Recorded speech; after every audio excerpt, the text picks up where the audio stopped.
اعوذ باللہ من الشیطان الرجیم بسم اللہ الرحمن الرحیم۔ عزیزان من، آج دسمبر 1972 کی 3 تاریخ ہے اور درس قرآن کریم کا آغاز سورہ الانفال کی 5ویں آیت سے ہو رہا ہے، 8/5۔ سابقہ اتوار کا درس نہیں ہوا تھا کیونکہ اس اتوار کو کنونشن تھی اور کنونشن کا خطاب ہوا تھا۔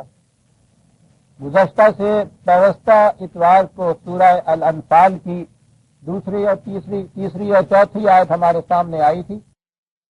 تجدید یادداشت کے لیے دوہرا دوں کہ اس میں کہا یہ گیا تھا کہ مومن بلکہ مومن حقہ کون ہوتے ہیں، انہیں آیات پر اگر اکتفا کیا جائے تو پھر مومن حقہ ہونے کے لیے کچھ زیادہ کرنا ہی نہیں پڑتا۔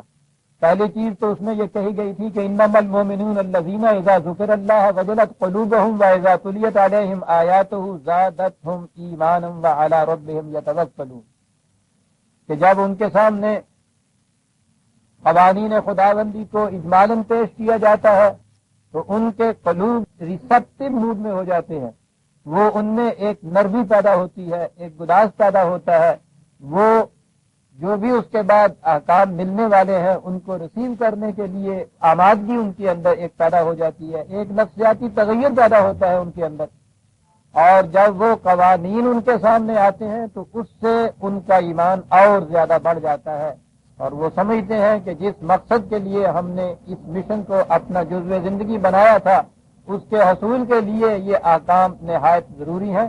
اور اس کے بعد تھا الذین یقیمون الصلاۃ ومما رزقناہم ینفقون۔ اب عام مذہب کے تصور کی روح سے تو اتنا ہی ضروری ہو گیا کہ وہ لوگ جو نماز قائم کرتے ہیں اور خیرات دیتے ہیں، بھائی اتنی سی بات، اس کا ترجمہ عام یہ کر لیا اولئک ھم المؤمنون حقا، یہ ہے مومن حقہ، سچے پکے مومن۔ تو اگر اتنی سی بات پہ رکھا جائے یا اس کو محدود کر دیا جائے اتنے میں، تو سوال یہی ہو گیا کہ جو نماز پڑھتے ہیں اور جو خیرات دیتے ہیں وہ مومن حقہ ہے۔ تو اور چاہیے کہ اگر اتنے میں انسان صرف مسلمان نہیں، مومن، خالی مومن نہیں، مومن حقہ جن کے لیے لہم درجات عند ربہم ومغفرۃ ورزق کریم، اتنے بڑے وعدے دیے ہوئے ہیں، تو یہ تو مفت میں جنت مل رہی ہے۔ بات آگے چلتی ہے، کتنے میں مومن حقہ نہیں ہوا جاتا۔ اگلی آیت جہاں سے آج کے درس کا آغاز ہوتا ہے، کما اخرجک ربک کا، یہ ہے وہ چیز کما جہاں کہا۔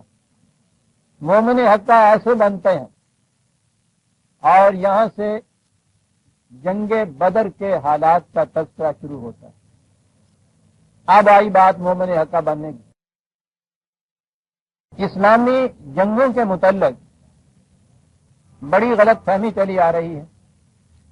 مخالفین نے، خاص طور پہ یورپ نے، صلیبی جنگوں میں جو ان کو شکست ہوئی کروسیڈز میں، تو اس شکست کے زخم ابھی تک ان کے سینے سے مندمل نہیں ہوئے۔ انہوں نے اس قدر بھیانک پراپیگنڈا کیا ہے اسلام کے خلاف، انہوں نے بتایا یہ ہے کہ تلوار ان کے ہاتھ میں ہوتی تھی، جسے پکڑا اس کے سر پہ تلوار لے کے کھڑے ہو گئے اور کہا کہ یا کلمہ پڑھو یا گردن اتار دیتے ہیں، اور اس طرح سے اسلام پھیلایا گیا۔ انہوں نے یہ پراپیگنڈا کیا۔ ہمارے والے بھی کچھ ان سے کم نہیں تھے، انہوں نے بھی جنگوں کے متعلق جو کچھ لکھا اس کا محاصل یہی تھا کہ یہ سب اسلام کو پھیلانے کے لیے تھی۔ جس اسلام کے متعلق قرآن یہ کہہ رہا ہے کہ قل الحق من ربک فمن شاء فلیؤمن فمن شاء فلیکفر، کہ حق تیرے رب کی طرف سے آ گیا، اب جس کا جی چاہے اسے مانے، جس کا جی چاہے اسے نہ مانے۔ جس نے مومن کے متعلق کہا ہے کہ جب اس کے سامنے خدا کی آیات بھی آ جاتی ہیں تو وہ اس کو اندھا گونگا بہرا بن کے نہیں تسلیم کرتا، علی وجہ البصیرت مانتا ہے۔ اس دین کے متعلق یہ تصور بھی نہیں کیا جا سکتا کہ کسی کو زبردستی مسلمان بنایا جا سکتا ہے۔ لیکن دونوں طرف یہ چیز ہوئی۔ ہمارے ہاں کے مورخین نے بھی بڑے فخر سے ان چیزوں کو بیان کیا کہ اس طرح سے ہماری افواج قاہرہ نے وہ فلاں ملک فتح کیا اور لوگوں کو مسلمان بنایا، اور یہ ادھر سے یورپ کے پروپیگنڈسٹ جو تھے انہوں نے بھی اس کو اچھالا۔ تاریخ ہمارے سامنے ہے جو قرآن میں مذکور ہے، یا قرآن اس تاریخ کی تائید کرتا ہے کہ 13 سال تک نبی اکرم صلی اللہ علیہ وسلم مکے میں رہے، اور وہاں ان کی مخالفین کی تمام صعوبات، تکالیف، مصائب برداشت کرتے رہے۔ یہ لوگ کہتے ہیں کہ ٹھیک ہے جی وہاں قوت حاصل نہیں تھی اس لیے یہ برداشت کرتے رہے، مدینے میں آئے تو ان کو قوت حاصل ہو گئی اور یہاں سے جنگوں کا سلسلہ شروع ہو گیا۔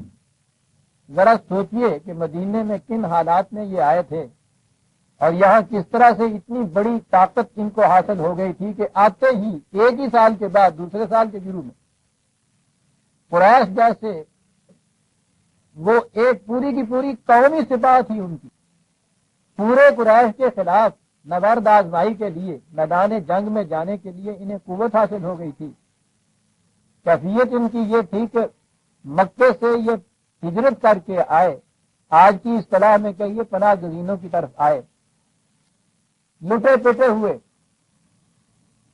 ویسے ہی ان کے پاس کچھ نہیں تھا، اور جب یہ ہجرت کر کے آئے ہیں تو وہ تو کچھ ساتھ لانے کا سوال نہیں تھا، وہاں سے تو یہ راتوں رات کسی طرح سے جان بچا کے چھپا کے وہاں سے یہ بھاگ کر آتے تھے، اور پھر جتنے وہ آئے اور جتنے مدینے میں پہلے مسلمان تھے ان سب کو ملا کے 300 کے قریب ان کی تعداد بنتی ہے۔ ان کے پاس ہر ایک کے پاس تلوار تک بھی نہیں تھی۔ اہل مدینہ انصار جو تھے وہ تو مارشل ریس ہی نہیں تھی، جنگجو قوم نہیں تھی۔ یہ جو آئے تھے ان کے پاس بھی زیادہ سے زیادہ کوئی ایک ایک تلوار کسی کے پاس ہوگی۔ بدر کے میدان میں آئے ہیں تو ان کے پاس 3 گھوڑے تھے سارے، اور وہاں مقابلہ ایک لشکر جرار تھا جو ہر قسم کے اسلحہ سے، سامان حرب سے لیس ہو کر مقابلے کے لیے آئے تھے۔ ایک کامن سینس کی بات ہے کہ جو لوگ اس طرح سے وہاں سے بھاگ کر آئے ہوں، اور پھر ایسی صورت تھی کہ اگر مرد آ گئے ہیں تو ان کے اہل و عیال ابھی مکے میں تھے، انہی قریش کے قبضے میں تھے، اس طرح سے یہاں آئے ہوں، سر چھپانے کو بمشکل جگہ ملی ہو۔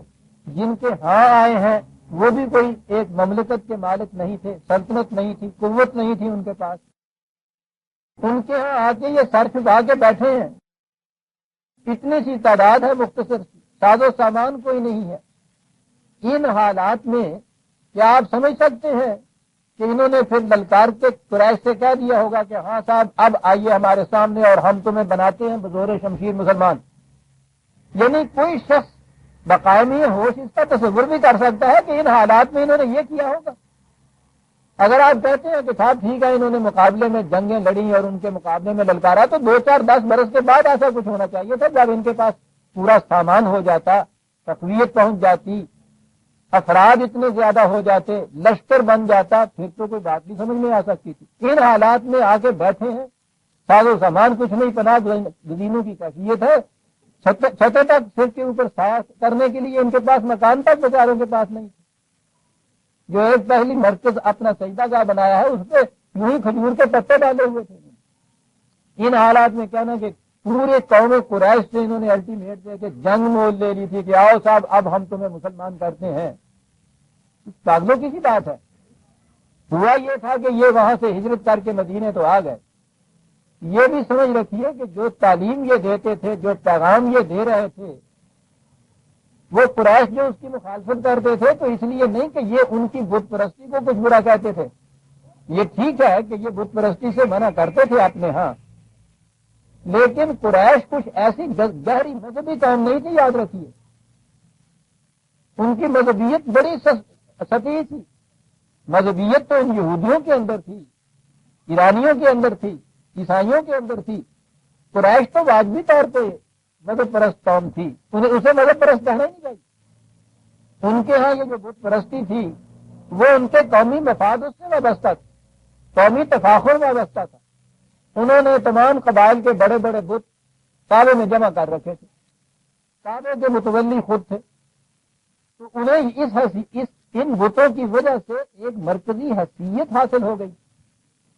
تمام اقوام میں، عرب کی تمام عربی اقوام کے اندر مرکزی حیثیت تھی قریش کی بحیثیت کعبے کے مجاور اور متولی ہونے کی، اور کعبہ مرکز انہوں نے بنا لیا تھا، تمام قبائل کے جتنے بت تھے بڑے بڑے ان کو اس مرکز میں جمع کر دیا تھا، ورنہ ان کی کچھ ان بتوں کے ساتھ والہانہ شیفتگی نہیں تھی، گہری معبودیت کا تعلق نہیں تھا، یہ تھا تعلق ان کا۔ لہذا محض اس لیے کہ یہ لوگ بتوں کو برا کہتے تھے یا بت پرستی سے منع کرتے تھے، یہ وجہ نہیں تھی قریش کی اتنی سخت مخالفت کی ان مسلمانوں کی یا حضور کے پیغام کی مخالفت کی، یہ وجہ نہیں تھی۔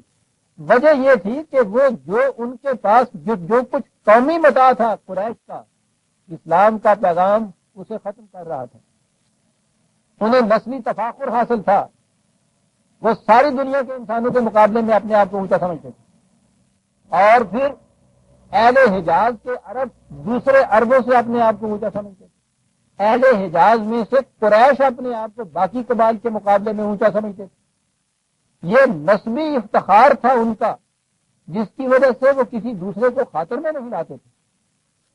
پہلی بات جو اسلام کا پیغام تھا وہ یہ کہ ہر انسانی بچہ پیدائش کے اعتبار سے یکساں واجب التکریم ہے، اس لیے نسلی اور نسبی افتخار بالکل عہد جاہلیت کے تصورات ہیں، انسانیت سے اس کو کوئی دخل نہیں۔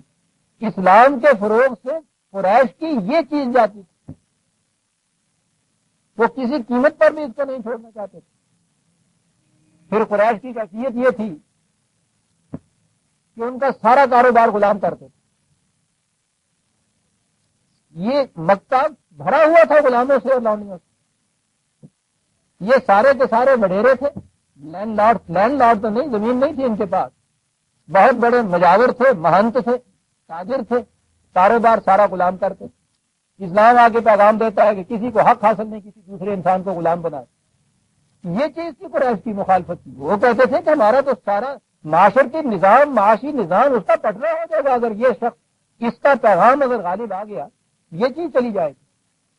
پھر جیسا کہ میں نے کہا وہ کعبے کے مہنت تھے، اسلام نے آگے کہا کہ خدا اور بندے کے درمیان کوئی تیسری طاقت حائل نہیں ہو سکتی، برہمنیت، مذہبی پیشوائیت، پریسٹہڈ، یہ ساری انسان کے خود ساختہ فریب ہیں، اسلام اس کو مٹانے کے لیے آیا تھا۔ اسلام ایک معاشی نظام دینے کے لیے آیا تھا جس میں قریش کے تاجر دوسروں کو ایکسپلائٹ کر کے استحصال کے ذریعے سے اتنی دولت جمع کر ہی نہیں سکتے تھے، وہ دولت کو جمع کرنا جہنم والوں کا کام بتاتا تھا۔ یہ تھی وہ وجوہات جن کی بنا پہ قریش مخالفت کر رہے تھے۔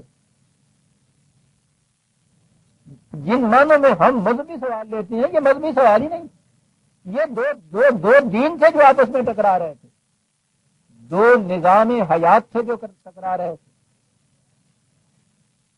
اس وجہ سے قریش کی اتنی بڑی مخالفت۔ اب یہاں سے بات سمجھ میں آ جاتی کہ یہ لوگ مکے سے ہجرت کر کے مدینے چلے گئے۔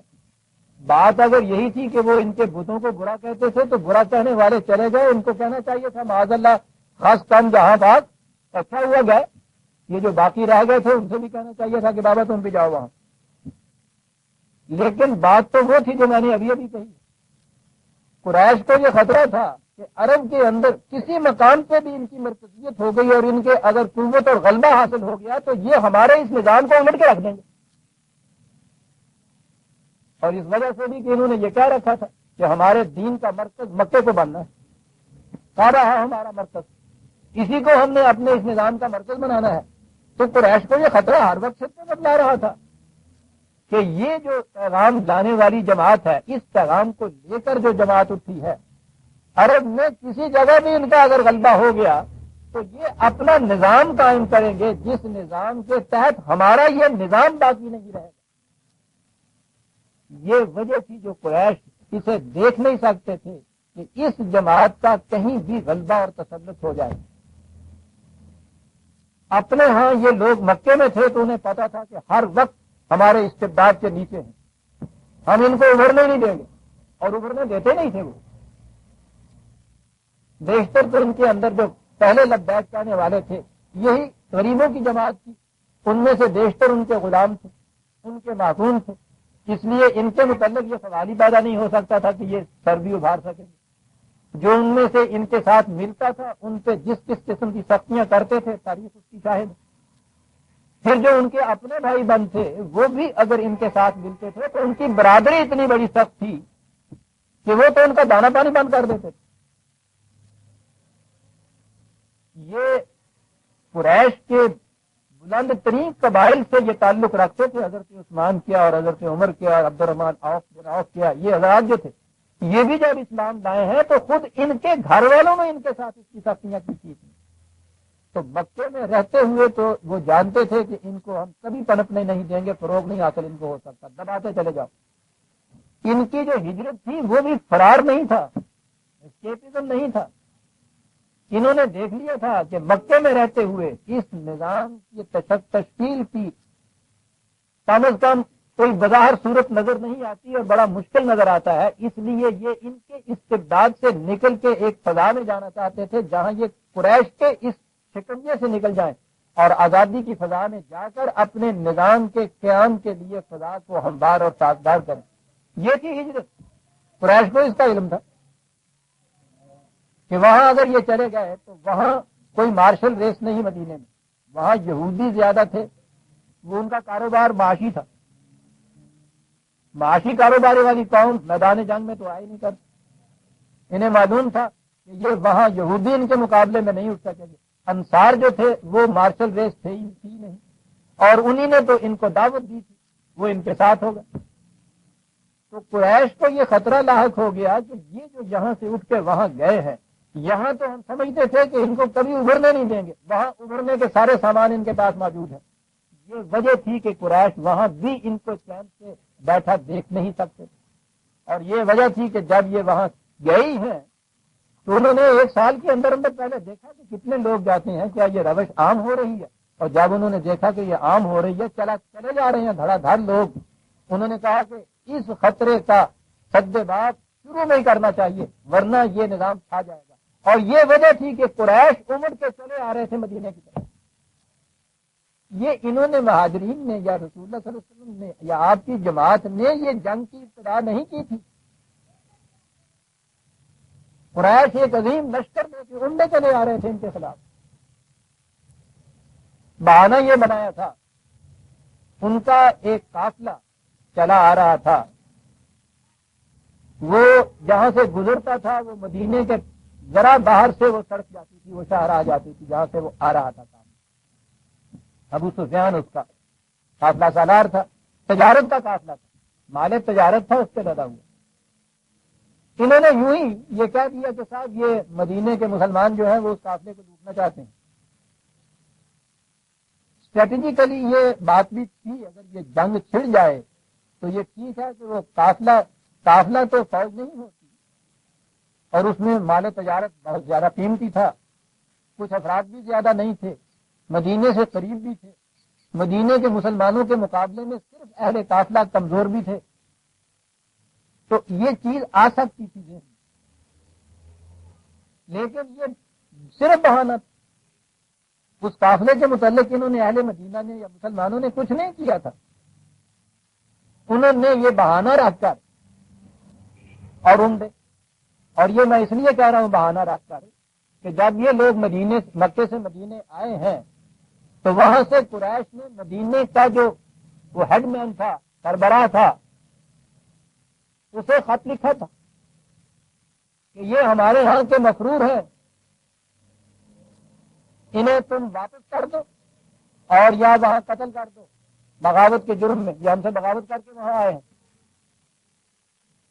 یہ چٹھی لکھی تھی اس نبی اکرم صلی اللہ علیہ وسلم کو، جب یہ معلوم ہوا اس نے یہ معلوم کیا تو آپ نے اس سے کہا کہ یہ ہمارا اور ان کا تو قریش کا آپس کا معاملہ ہے، یہ تم مدینے والے اگر یہ چیز کرو گے تو ہم یہاں بیٹھے ہوئے یہ تو نہیں کہ آرام سے تمہارے ہاتھوں سے قتل ہو جائیں گے یا نہایت اطمینان سے تم ہماری مشکل کس لو گے اور ہم پھر مکے واپس چلے جائیں گے۔ ہم تو وہاں سے یہ اپنی جان جیسی متاع عزیز لے کے یہاں پہنچے ہیں، اور اگر یہ جا رہی ہم دیکھیں گے کہ یہ جا رہی ہے تو پھر تو بہرحال جان کے بچانے کے لیے ہمیں کچھ کرنا پڑے گا۔ تم مفت میں اپنے گھر کے اندر کچھ تو خون کیوں کرا رہے ہو؟ تو اس پہ اس نے یہ جواب لکھا تھا کہ نہیں، ہم نہ ان کو واپس بھیجیں گے نہ ہم یہاں انہیں قتل کریں گے۔ یہ جو جواب دیا ہے قریش کو، اس وقت وہ ایک پورا جرار لشکر لے کے چلے آئے۔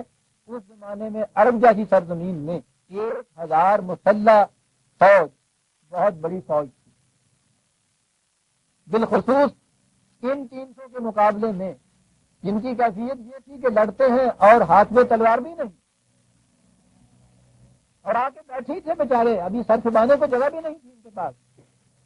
تو ان حالات میں 1000 قریشی مارچ بیس جو جنگ اور جہاد میں اس قدر تجربہ کار تھے کہ ان کا دہن کا مچا ہوا تھا، وہ عمر کے مکے سے اور مدینے کی طرف آئے۔ یہ ہے عزیزان من پہلی جنگ۔ اب یہ سوچیے کہ یہ جنگ اسلام کو بزور شمشیر پھیلانے کے لیے لڑی گئی تھی۔ یہ وہ مقام تھا کہ اس سے پیشتر مسلمانوں کے ہاں ابھی جنگ کے متعلق کوئی احکام خداوندی آئے ہی نہیں تھے۔ اس وقت بھی یہ چیز نہیں تھی کہ ان سے کہا گیا ہو کہ ہاں تم اب اطمینان سے بیٹھ گئے ہو اور اٹھو اور اٹھ کے قریش کے خلاف جنگ کرو۔ پہلی آیت جو آتی ہے یہ سورہ حج کی 22/39، 22/39، یہاں سے ساری بات واضح ہو جاتی ہے۔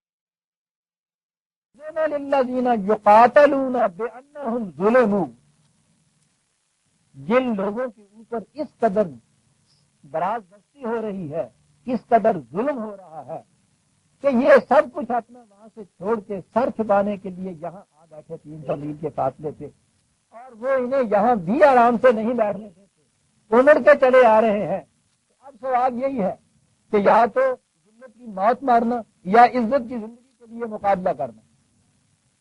اس مقام پہ کہا گیا ہے کہ اجازت دی جا رہی ہم دیتے ہیں جنگ کرنے کی ان لوگوں کو جن کے اوپر اس قدر ظلم ہو رہا ہے۔ للذین اخرجوا من دیارہم بغیر حق الا ان یقولوا ربنا اللہ، یہ وہ لوگ ہیں کہ جنہیں ان ظالموں نے، ان سخت گیروں نے پہلے انہیں ان کے گھروں سے نکالا، کہا کس جرم میں؟ صرف میں کہ یہ کہتے تھے کہ ہمارا رب اللہ ہے۔ دیکھ رہے ہیں پہلی آیات ہے، گھروں سے نکال دیا صرف اس جرم میں، کچھ نہیں اور کرتے۔ اور اس کے آگے ہے اب بات، یہ سوال یہ ہے کہ ان حالات میں اس قسم کی جو قوم ہے کہ جو انہیں یہ بھی نہیں کہنے دیتی تھی کہ ہمارا رب اللہ ہے، کیا اب ان کو کھلی چھٹی دے دی جائے کہ جس کے خلاف جی چاہے تم شمشیر برہنہ تلواریں ہاتھ میں لے کے اور عمر آیا کرو، اور ان کو آگے، یعنی یہ چیز جو ہے ان کی طرف سے ہے کہ وہ بزور شمشیر ان کو منع کرتے تھے اس سے کہ تم رب اللہ نہ کہو۔ کہا اگر یہ اجازت دے دی جائے، اب دیکھیے عزیزان جو کہتے ہیں کہ اسلام بزور شمشیر پھیلا، پہلی اجازت میں کہا گیا ہے کہ وَلَوْلَا دَفَعُ اللَّهِ النَّاسَ بَعْضَهُم بِبَعْضٍ، اگر خدا کچھ اس قسم کا انتظام نہ کرے کہ اس قسم کی زبردست مستبد سرکش ظالم قوم کے مقابلہ کرنے کے لیے کوئی دوسری قوم سامنے سے نہ اٹھے، تو نتیجہ کیا ہو؟ غور سے سنیے عزیزان، یہ الزام دینے والوں کے لیے کہ یہ اپنا مذہب بزور شمشیر پھیلاتے تھے، کہا کہ اگر اس قسم کا انتظام نہ ہم کریں تو اس کا نتیجہ یہ ہو نہ حجمت سوام ہو و بیع و طلبات، یہ عیسائیوں کے گرجے، یہودیوں کے سوامے، ان کی عبادت گاہیں، یہ ان کے مندر، یہ مجوسیوں کے آتش کدے جن میں یہ اپنے اپنے طور پر ہی صحیح اپنے خدا کی، اپنی معبود کی پرستش کرتے ہیں، یہ، اور آخر میں ہے وہ مساجد، اور یہ ان کی مسجد۔ کہا اگر ہم ایسا انتظام نہ کریں تو یہ سب کی سب کبھی کی ڈھہ چکی ہوں، ایک اٹھے اور دوسرے کے عبادت گاہ کو جا کے ڈھائے۔ آپ دیکھ رہے ہیں اسلام بزور شمشیر پھیلنے والا، وہ کہتا ہے کہ اس قسم کی قوم کا ہونا ضروری ہے کہ جہاں کہیں کوئی مستبد سرکش قوم دوسروں کی مذہبی آزادی کو روکنے کے لیے اٹھے اور ان میں اس کی ہمت نہ ہو اس کا مقابلہ کرے، تو یہ قوم جا کے مقابلہ کرے، یہ جائے اور عیسائیوں کے گرجے کو اپنے سینے میں گولیاں کھا کے، تیر کھا کے عیسائیوں کے گرجے کو جا کے بچائے اور محفوظ کرے، یہودیوں کے خانوں کو جا کے بچائے، مجوسیوں کے آتش کدے کو جا کے بچائے، اور اگر مسجد کے اوپر حملہ ہو تو پھر میں کہتا ہوں آخر میں مسجد آئی ہے یہاں، یہ ہے عزیزان من، یہ اسلام، یہ ہے قرآن، جس کے متعلق یہ تھکتے ہی نہیں ہے، اٹھتے بیٹھتے صبح شام یہ کہتے ہوئے کہ انہوں نے ساتھ گرجے ڈھا دیے، 100 میں برباد کر دیے، آتش کدوں کی آگے انہوں نے ٹھنڈی کر دی، مندر توڑ دیے، یہ کچھ اسلام پھیلانے کے لیے وہ یہ کہتا کہ اگر ہم ایسا انتظام نہ کریں، اس قسم کی قوم پیدا نہ کریں کہ جو ہر اہل مذہب کی مذہبی آزادی کی مدافعت کے لیے سینہ سپر ہو کے کھڑی ہو جائے، تو پھر تو دنیا میں یہ کسی مذہب کا، کسی قوم کا کی پرستش گاہ محفوظ ہی نہیں رہ سکتی۔ یہ ہے مقصد۔ وَلَيَنْصُرَنَّ اللَّهُ مَن يَنْصُرُهُ إِنَّ اللَّهَ لَقَوِيٌّ عَزِيزٌ۔ جو خدا کی مدد کرنے کے لیے اٹھے پھر خدا اس کی مدد کرتا ہے۔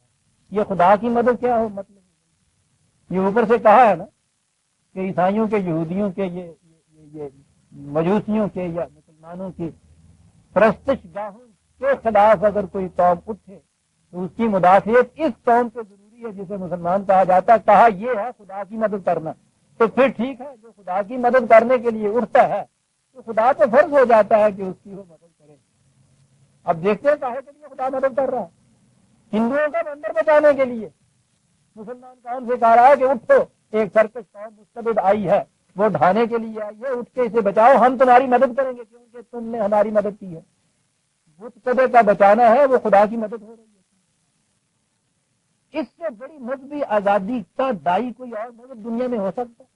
عزیزان من، دنیا کے جتنے مذہب ہیں، ان کی جتنی کتابیں ہیں، ان میں چیلنج دیتا ہوں کہ اس آیت کے برابر کی کوئی آیت نکال کے باتیں، کوئی حکم نکال کے بتائیں کہ ہم نے یہ اہل مذہب یہی قوم اس لیے پیدا کی ہے کہ یہ جو قومیں مخالف کے مبتدع ہیں، ان کی پرستش گاہیں ہیں، ان کو اگر مسمار کرنے کے لیے کوئی قوم اٹھے، یہ اس کا جا کے مقابلہ کریں اور اس کو بتائیں۔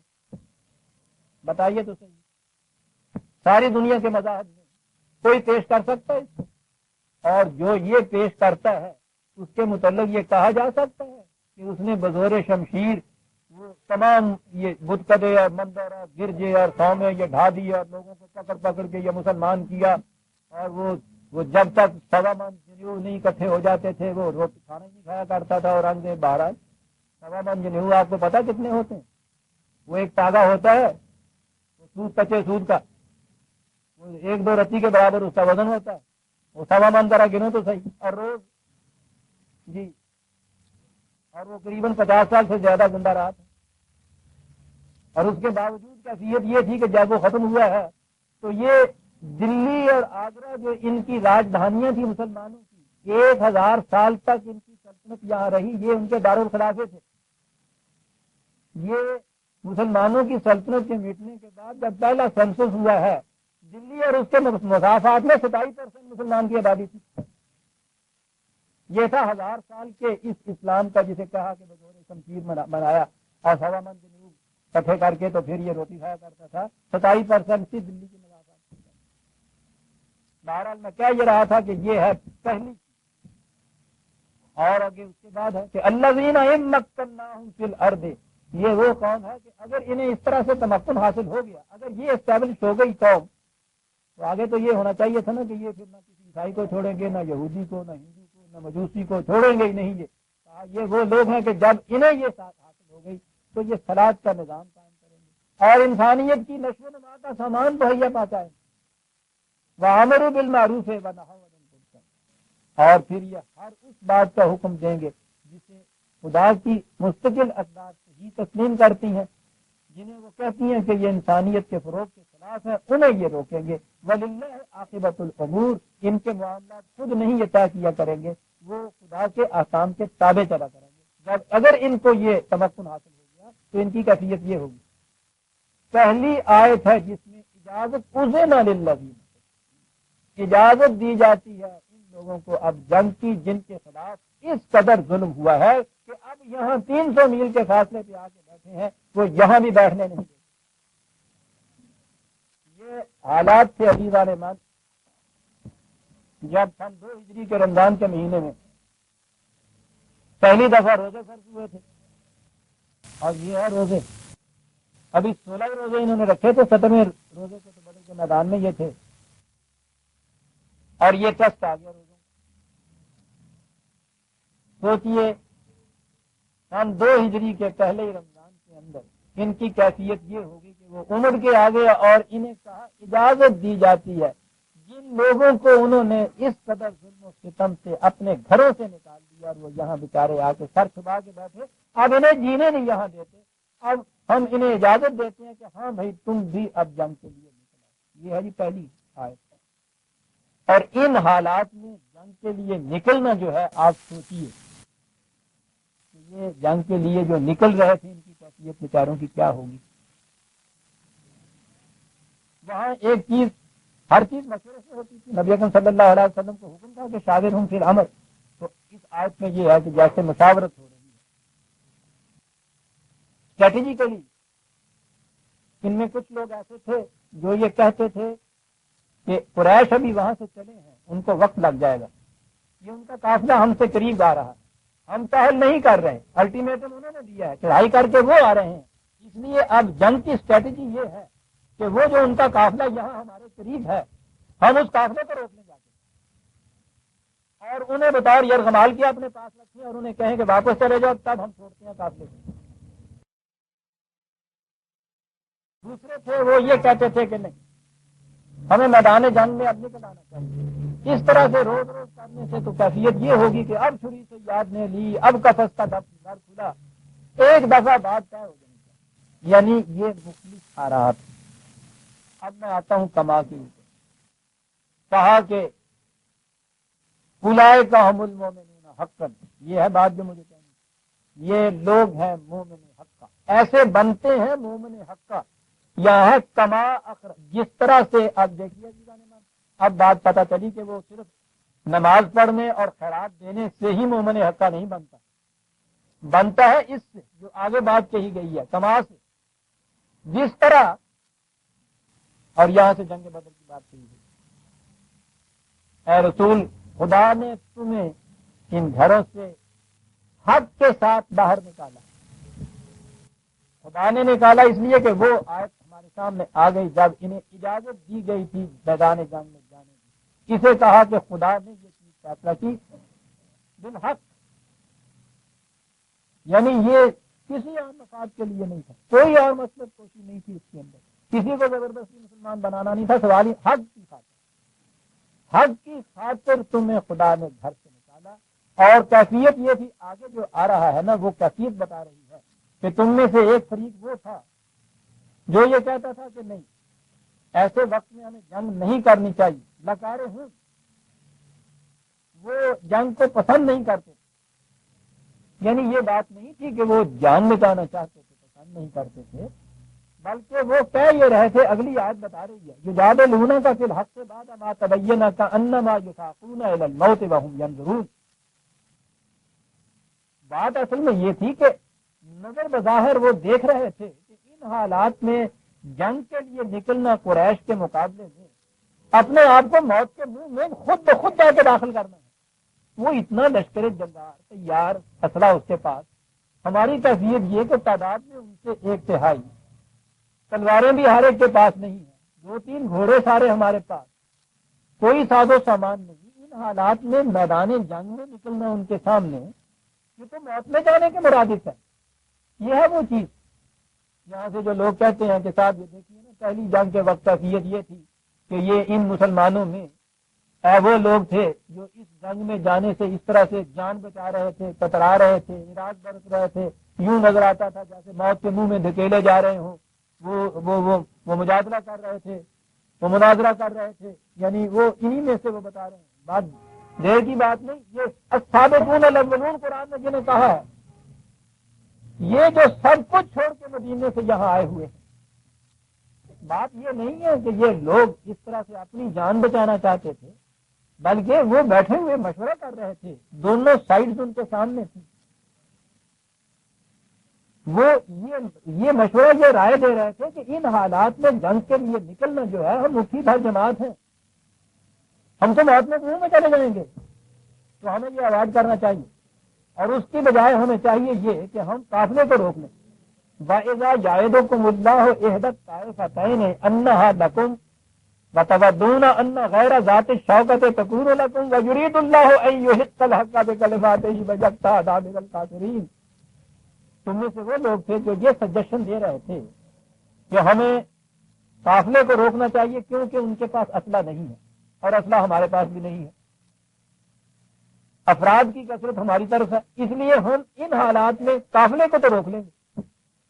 میدان جنگ میں ایک کتنی عظیم فوج کا مقابلہ نہیں کر سکیں گے۔ دیکھتے ہیں قرآن کس طرح دونوں سائڈ کو سامنے لا رہا ہے۔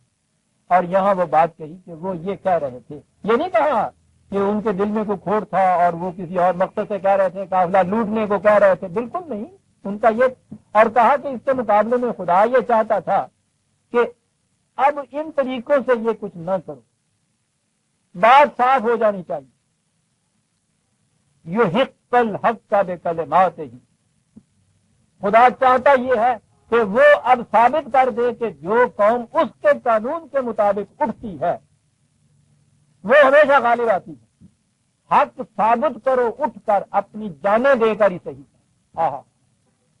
جانے دو اب یہ چیز ہے، کب تک اس طرح سے کرتے چلے جاؤ گے؟ مقام وہ اب آ گیا ہے کہ جس مقام میں اب فیصلہ میدان جنگ میں جان دے کر کیا جائے گا۔ حق کو ہم متمکن کرنا چاہتے ہیں اپنے قانون کے راستے۔ قانون ہمارا یہ ہے کہ جو قوم صداقت کو، حق کو لے کر اٹھے گی، وہ ان میں کا ایک ایک 10 کے اوپر بھاری ہوگا، یہ ہمارا قانون ہے۔ ہم چاہتے یہ ہیں کہ اس قانون کی صداقت کی شہادت میدان بدر بن جائے۔ کہا کہ ہم یہ چاہتے تھے، واہ یکتا دابر الکافرین، اور ایک دفعہ ایسی شکست ان کو دی جائے کہ ان کی جڑیں کٹ جائے۔ یہ آئے دن کی دھمکیاں، آئے دن کی یہ تخویف اور ترہیب جو ہے، کب تک یہ کیفیت جاری رہے گی؟ کہا ہم یہ چاہتے، وَيُحِقَّ الْحَقَّ وَيُبْطِلَ الْبَاطِلَ وَلَوْ كَرِهَ الْمُجْرِمُونَ، خواہ ان لوگوں کو کتنا ہی ناگوار کیوں نہ گزرے، ہم چاہتے یہ ہیں کہ حق ثابت ہو جائے، باطل کے متعلق یہ دنیا کو معلوم ہو جائے کہ باطل ہوتا ہے، یہ حق کا مقابلہ کر نہیں سکتا۔ کہا یہ خدا کا فیصلہ ہے، اس لیے ان سے کہا گیا کہ نہیں، وہ اسٹریٹجی غلط کہ سر دست تو یہ کر لیجئے کہ ان کے قافلے کو روک لیجئے اور پھر ان کے ساتھ اس شرط کے اوپر مفاہمت کر دیجئے۔ کہا یہ مفاہمتیں کب تک چلیں گی؟ قوموں کی تاریخ میں وہ وقت آ جاتا ہے عزیزان مان، جہاں ڈو اور ڈائی ہو جاتا ہے کہ اب یا تو جانے دے کر اس کی حفاظت کر لو اور یا پھر مر کے بعد شرف سے حیات جاویدہ حاصل کر لو۔ وہ وقت آ گیا ہے۔ کیا بات ہے،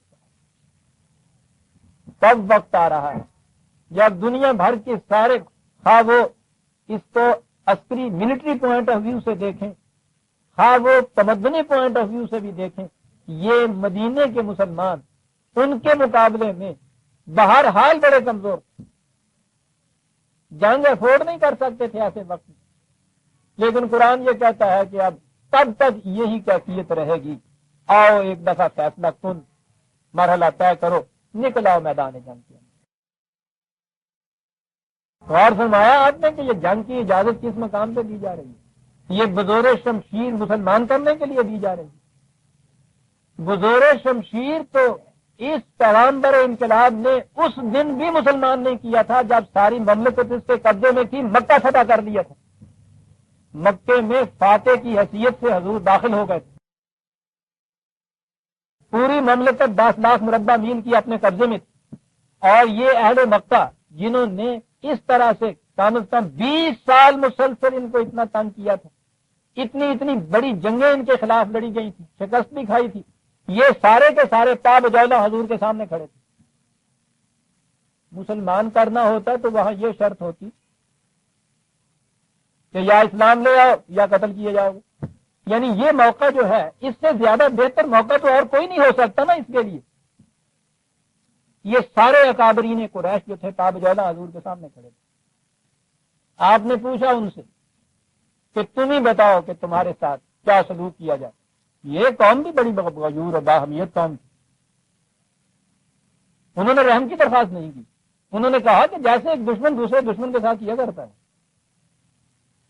آپ نے کہا کہ دشمن اور دشمن میں فرق ہوتا ہے، تمہارے دشمن ذاتی دشمنیاں ان کو ہوا کرتی، میری دشمنی اور عداوت جو تھی وہ صرف حق کی خاطر تھی۔ آج حق کا غلبہ ہو گیا ہے، تمہارے قتل کر دینے سے حق کو زیادہ فروغ حاصل نہیں ہو سکتا، تمہارے زندہ رہنے سے اس کو کمزوری نہیں آ سکتی، تم نے اعتراف اس کا کر لیا ہے کہ جیسا دشمن دشمن سے کرتا ہے، نہیں دیکھو کہ اس قسم کا دشمن کیا کرتا ہے، لا تثریب علیکم اليوم، تمہارے سارے پچھلے گناہ جتنے جرائم تھے سب جا چھٹی تمہیں، اللہ اکبر۔ اس نے ان کی بیڑیاں کاٹی اور وہ پاؤں پہ گر گئے، کہنے لگے اب کہاں جانا ہے ہم نے جو تمہارے اس سلوک کے بعد کہتے واپس چلے گئے۔ یوں مسلمان کیا جاتا تھا عزیزان من، تلوار کے زور سے نہیں، انسانیت کی شرافت کے زور سے، لا تثریب علیکم اليوم۔ ایسے مقام کے اوپر یہ چیز کہنے والا کہو تاریخ انسانیت سے کوئی دوسرا پیش کر کے بتائے۔ اور یہ ہے وہ طریقہ، میں نے کہا ہے نا کہ انہوں نے یہ چیز کہی، وہ لوگ گھروں کو واپس نہیں گئے، یہ لوگ انہوں کہنے نہیں پہ تو سانو جان جو بیٹھے دیا ہوں کہ ہاں ہاں ہاں اب ہم نے کہاں جانا۔ یہ عزیزان من وہ طریقہ اسلام پھیلانے کا جسے کہا جاتا ہے۔ تو میں نے کہا کہ یہ پہلی جنگ جو تھی اس میں آپ دیکھیے قرآن کس انداز سے بات کرتا ہے، ان سے کہا کوئی بات نہیں ہے، جان ہے اس راستے میں آ جائے گی، ایک تاریخ کے اندر ایک چیز تو استقامت کی سامنے آ جائے گی کہ حق کی مدافعت کے اندر کس طرح سے یہ لوگ ہتھیلی پر جانے رکھ کے، جبکہ سارے معیاروں کے مطابق نظر آتا تھا کہ میدان جنگ میں جانا موت کو آواز دینا ہے، اور یہ کس طرح سے خوشی خوشی اس میدان کے اندر جیسے ایک عروس کو گلے ملنے کے لیے جا رہے ہوتے ہیں چلے گئے تھے، کہا ٹھیک ہے جاؤ، اور دیکھو خدا کا قانون پھر کیا کرتا ہے۔ اس مقام کے اوپر یہ نظر آتا ہے اذ تستغیثون ربکم، یہاں ایک تاریخ کی بات آتی ہے اور بڑی صحیح بات مجھے نظر آتی ہے، یہ اس قسم کی حدیثیں تو چمکتے ہوئے موتی ہوتے ہیں عزیزان من، صفے آراستہ ہو گئی۔ نہیں، اس سے پہلے میں یہ عرض کروں گا نبی اکرم صلی اللہ علیہ وسلم کے متعلق جو کہتے ہیں کہ وہ ہر فیصلہ جزوی فروئی ڈیٹیلز وہ بھی خدا کی وحی کے مطابق ہوتی تھیں، یہ بات نہیں۔ میدان جنگ تھا، وہاں نکل کے آپ گئے، آپ نے یہ فرمایا کہ ہمیں اس مقام پہ ڈیرا ڈال دینا چاہیے، ابھی قریش وہاں پہنچے نہیں تھے۔ وہی ایک صحابی تھے حضرت عقبہ، انہوں نے یہ کہا کہ میں اس علاقے کا رہنے والا ہوں، اس لیے میں جانتا ہوں کہ یہاں کی کیفیت کیا ہے زمین کی۔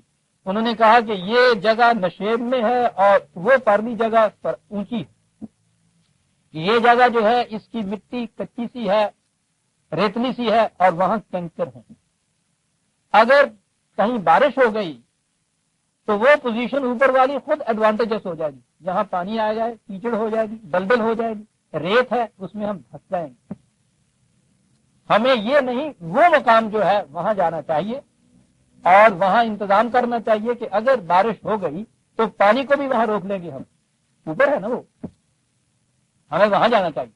آپ نے کہا کہ ٹھیک کہا آپ نے، یہ ہے شابر ہوں پھر امر، مشورہ کیا کرو ان کے، آپ نے کہا ٹھیک کہا تم نے، چنانچہ وہاں چلے گئے اور اسے اتفاق سمجھیے یا اس علاقے میں رہنے والے کی بنا پر، تجربے کی بنا پہ اس نے یہ کہا تھا، جنگ کے عین پہلی رات بارش ہو گئی، اور یہ مورخ یہ کہتے ہیں کہ جس طرح سے واٹر لو کی جنگ میں پہلی شب کو وہ بارش ہوئی تھی اور وہ نیپولین کی شکست کا باعث بن گئی تھی، وہ کہتے ہیں کہ بدر کے میدان میں جو ایک رات پہلے بارش ہوئی تھی وہ تو اس کو محمد صلی اللہ علیہ وسلم آپ کی اسٹریٹجی کہتے ہیں نا، محمد کی اس اسٹریٹجی نے کہ اس نے اپنے ڈیرے وہاں ڈالے تھے، بدر کا میدان اس کے حق میں چلا گیا تھا، اس اسٹریٹجی کی بھی ضرورت ہوتی ہے۔ یہ پیغام بڑھانے انقلاب بعض نمازیں پڑھانے نہیں آیا کرتے عزیزان من، یہ جنگ بھی لڑنے آیا کرتے ہیں، ہر جنگ میں سپہ سالار حضور خود تھے، یہ کیفیت ہوتی۔ یہ الگ بات ہے کہ اسلام کے نظام کے اندر سپہ سالار یا گورنر یا پریزیڈنٹ یا سربراہ مملکت بھی وہی، نماز بھی وہی پڑھاتا تھا، امام تو ہر زندگی کے شعبے میں امام ہوتا ہے۔ صفیں آراستہ ہو گئے۔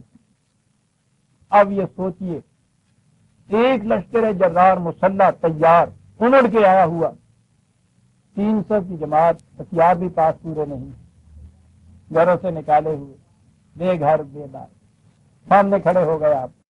اور یہ ہے وہ حدیث جو میں کہتا ہوں چمکتی ہوئی ہے کہ حضور قبل اس کے کہ بگل باشتہ جنگ کا ایک طرف تنہائی میں چلے گئے اور وہاں جا کے ننگے سر بحضور رب العزت یہ ایک فریاد کر رہے ہیں. اور مہویت کا یہ عالم ہے روایت میں یہ ہے کہ حضور کے چادر حضور کی جو اوپر تھی ردائے مبارک وہ آپ کے شانے سے ڈھل ڈھل کے نیچے اتر رہی تھی. یعنی مہویت کی یہ کیفیت تھی. اور کہہ یہ رہے تھے کہ یا اللہ رب کائنات تو دیکھ رہا ہے کہ یہی 313 ساری متاع ہے اس کائنات میں تیرے نام لینے والوں کی، جن کو لے کے میں تیرے حکم کے مطابق اس میدان میں آ گیا ہوں. میں اپنے لیے کچھ نہیں کہہ رہا، ان کے لیے کچھ نہیں کہہ رہا، بس اتنی سی بات کہہ رہا ہوں کہ اگر یہ جماعت آج اس میدان میں ختم ہو گئی اور میں ہوں آخری رسول تو پھر قیامت تک تیرا نام لینے والا کوئی نہیں رہے. یہ کس قدر عظیم ہے. یہ دعا نہیں ہے تو حقیقت ہے جس کو بیان کیا جا رہا ہے کہ ٹھیک ہے تو بات تو جان تیرا کام کر، مجھے فکر جہاں کیوں ہو جہاں تیرا ہے یا میرا. میرے پاس تو جو بتا تھی اس کو میں لے کے آ گیا. بات اتنی سی بتا دینا چاہتا ہوں کہ میرے بعد تو نبی بھی کوئی اور نہیں آنا، نبی کوئی اور نہیں آنا تو یہ جماعت کہاں سے بنے گی. اور آج اگر اس میدان کے اندر یہ ختم ہو گئی کیا بات، قیامت تک تیرا نام لینے والا کوئی نہیں رہے گا. اور یہ قرآن کہہ رہا ہے اس تستغیثون ربکم فاستجاب لکم، تو نے ادھر سے یہ فریاد کی اور ہمارے ہاں سے باب اجابت سن کیا. ہم نے کہا بالکل نہ ڈرو، کچھ نہ کرو. انی ممدکم بألف من الملائکۃ مردفین، تم کہہ رہے ہو نا کہ 1000 آ رہا ہے لشکر جلال، 1000 فرشتے ہم بھیج دیں گے تمہاری طرف مدد کرنے والے. اب یہاں یہ بات آ جاتی ہے جو آگے کہتے ہیں کہ جی ٹھیک ہے اب ہم جو ہیں بندہ بشر جتنے بھی ہیں اب ہم کیسے مقابلہ کر سکتے ہیں کفار کا، ان کے لیے تو خدا فرشتہ بھیج دیتا تھا. تو وہ سارا کچھ جو کچھ بھی تھا بدر کے میدان میں وہ فرشتہ نے آگے کیا. انہی آیتوں سے وہ یہ کہتے ہیں فرشتے آتے تھے انہوں نے آ کے کہا لکھا ہوا ہے سر. اور انہی فرشتوں کی انہی آیتوں سے آپ کے 65 کے جنگ کے اندر پھر انہوں نے بتایا نا کہ وہ راوی کے دریا پہ وہ سفید گھوڑیوں والے اور سرخ اماموں والے وہ آ رہے تھے، وہ ادھر سے وہ گولا اوپر سے پھینکتے تھے، یہ ہاتھ میں لے کے اس کو دریا میں ڈال دیتے تھے. اور یہاں واقعہ کے سرحد کے اوپر دیکھا گیا اور اس میں اس زمانے میں آپ نے دیکھا ہوگا کتنے افسانے تراشے ہوئے تھے. اس میں یہ کہا ہوا تھا کہ خود نبی اکرم صلی اللہ علیہ وسلم تشریف لائے ہوئے تھے ان کی جنگ لڑنے کے لیے. بہرحال بات تو کچھ دور نکل جائے گی. 71 میں بھی تو ایک جنگ ہوئی ہے بدادران عزیز، آپ یہاں تو کچھ ہوا ہی نہیں. سب کچھ چھوڑ دیجیے، 1000 کی تعداد میں آپ کی معصوم بچیاں ان درندوں کے ہاتھوں میں تھی. کوئی سفید گھوڑی والا اور سرخ امامے والا نہ جاگا اس وقت، کوئی نہ آیا. جس جنگ میں انہیں فتح ہوئی اس میں ان کے وہ سارے آ گئے. جس جنگ میں انہیں شکست ہوئی کسی نے ایک بات تک نہیں کی کہ وہ کہاں چلے گئے تھے. ان سے پوچھو کہ ہم نے خود دیکھے ہیں. اب یہاں سے بات آگے چلی جو میں نے اس زمانے میں کہی کہ صاحب وہ خدا کے فرشتے تھے، وہ آئے تھے، ہم نے خود دیکھا تھا. آئیے قرآن سے پوچھیں. یہ فرشتوں کی بات تو ملائکہ میں کہوں گا، فرشتے نہیں کہا، ملائکہ کی بات تو یہاں ہمارے سامنے ہے نا. اب ان کے متعلق دیکھیے قرآن کیا کہتا ہے. یہ کہتے ہیں نا کہ وہ آئے تھے تو ہم نے خود دیکھا. 9/26 یہ اگلی آیت سورہ توبہ 9:26 ثم انزل اللہ سکینتہ علی رسولہ وعلی المؤمنین وانزل جنودا. میں آگے بات بتاؤں گا یہ ملائکہ کا آنا کیا ہے اور وہ کیا کرتے ہیں آ کر. میں یہ بات کہہ رہا ہوں جو یہ کہتے ہیں کہ ملائکہ آئے اور انہوں نے اپنی آنکھوں سے دیکھا. قرآن کریم میں ہے کہ ہم نے وہ لشکر بھیجے جنہیں تم دیکھ نہیں سکتے تھے. تو گویا یہ کوئی ایسے تھے کون نہیں دیکھ سکتا تھا؟ رسول اللہ صلی اللہ علیہ وسلم. صحابہ کے بعد ان کے متعلق یہ ہے کہ وہ لشکر ہم نے بھیجے تھے انہوں نے دیکھ نہیں سکتے تھے. وہ تو ملائکہ کو دیکھ نہیں سکتے تھے. یہ ہم لاہور والے راوی کے کنارے سب دیکھ رہے تھے ان. اور ایک دفعہ نہیں عزیزان من، حوالہ لکھ لیجیے. قرآن میں 3 مقام میں یہ 3 جگہ یہ بات آئی ہے کہ ہم نے ملائکہ آئے تھے ان کی مدد کے لیے. تینوں مقام پہ یہ ہے کہ تم انہیں دیکھ نہیں سکتے. ایک جگہ میں جہاں یہ ذکر آیا ہے ان کے آنے کا، ساتھ ہی قرآن نے یہ کہہ دیا کہ کوئی اس قسم کا فریب نہ تمہیں آ کے دے جائے، ایویں پکڑ بن کے آ جائے کیا جی نہ جبریل کا چھوٹا بھرا ہے. السلام علیکم جی تھی بچھانا نہیں مینو ایسے تو آگے سے نا پڑھونا پنڈ چوڑے کام دے کی السلام علیکم وعلیکم السلام. ان کہنے لگا میں تمہیں سیاح نہیں کہنے لگا، میں بھی یہ سمجھ ایسی پیا کہ تم میں سیاح نہیں ہے گا، سمجھے ہی نہیں آگا میں کون کہنے میں تو نہیں پتا. کہنے لگا تو پچھلے سال اتنے گیا تھا نا چراغا نے میلے چ ایسے آہو. کہنے لگا اتنے تو ایک کھوتی خریدی تھی نا، کہنے لگا آہو. کہنے لگا میں اتنے تو کھلوتا ہے اور رشتے داری دس بندے ہوا خراب تو ہے تم پچھانے نہیں میلے کھوتی خریدتا میں اتنے تو کھلوتا ہے. عزیزان من، یہ قوم افسانوں نے تباہ کر دیا. اس قوم شروع سے آج تک افسانے ہی افسانے، اور افسانے اس لیے کہ چونا بی دند حقیقت رہے افسانہ جنم. جب حقیقتیں نگاہوں سے اوجھل ہو جاتی ہیں پھر قوم افسانوں کے اوپر اتر آتی ہے. ساری تاریخ آپ کی افسانے، یہ بھی تو افسانے. میں نے جب اس جنگ کے متعلق لکھا تھا کہ ان حقیقتوں کو افسانے نہ بننے دیجیے، ساری قوم میرے پیچھے پڑ گئی. اور جب میں نے یہ قرآن کی آیتیں پیش کی سامسونگ گیا، آج تک کسی نے جواب نہیں دیا کہ حضور وہ قرآن کریم تو رسول اللہ اور صحابہ سے کہہ رہا کہ تم نہیں دیکھ سکتے تھے، یہ تمہاری بصیرتیں ان سے بھی آگے بڑھ گئی ہوئی تھی یا نگاہیں تم دیکھ سکتے تھے ان کو. 3 دفعہ عزیزہ نے مان لیا ہے 9/26 9/40 33/9 9/26 9/40 33/9. سوال پھر آگے رہ گیا کہ وہ کہہ رہا ہے کہ وہ تو فرشتوں کا نزول ملائکہ تو ہوا تھا، وہ چیز ایسی نہیں تھی جسے تم دیکھ سکو. دیکھیے قرآن کیا کہتا ہے. اور جہاں اس نے کہا ہے نزول ملائکہ ان کے لیے، وہاں یہ الفاظ آگے دوہرائے ہیں وَمَا جَعَلَهُ اللَّهُ. یہ جو آئے تھے ان کا کام یہ تھا اللہ بشرا والے تطمئن بہ قلوبکم، تاکہ تمہارے دل کو کچھ اطمینان نصیب ہو. یہ تھی ساری بات. یہ ایک نفسیاتی تغیر تھا جو اندر آنا تھا. سپاہی کے دل کو اگر اطمینان حاصل ہو جائے کہیں میدان جنگ میں کھڑے ہوئے، یہ وہ سپاہی ہوتا ہے کہ جو 10 کا مقابلہ کرتا ہے. آگے ہے والے یربتا علی قلوبکم ویثبت بہ الاقدام، تمہارے دل تھمے رہیں، تمہارے قدم جمے رہیں. ملائکہ میں نے عرض کیا ہے کہ وہ عالم امر کی کچھ قوتیں ہیں. ملائکہ کے معنی نہیں ہوتا صاحب قوت. کچھ قوتیں ہیں جن کے متعلق ان کے ایک حصے کے متعلق تو قرآن ہمیں بتاتا ہے کہ یہ وہ ہیں جو آدمی کے سامنے جھک جاتی ہیں. اور یہ تو ظاہر ہے کہ یہ فطرت کی قوتیں ہیں. قصہ آدم و ملائکہ تو ہے ہی وہی نا. اور اس میں یہ بھی نہیں کہ مومنوں کے سامنے جھکتی ہیں. یہ بڑی عجیب چیز. یہ قوتیں آدمی کے سامنے جھک جاتی ہیں. آدم ہے وہاں پہ. تو وہ قوتیں جو آدم کو سجدہ کرتی ہیں ان الفاظ میں جو قرآن نے اس کے سامنے جھکتی ہیں، وہ تو یہ فطرت کی قوتیں ہیں. یہ فورسز آف نیچر جنہیں آپ کہتے ہیں. خدا کے پروگرام کائناتی جو ہے انہی کی وساطت سے وہ سر انجام پا رہے ہیں.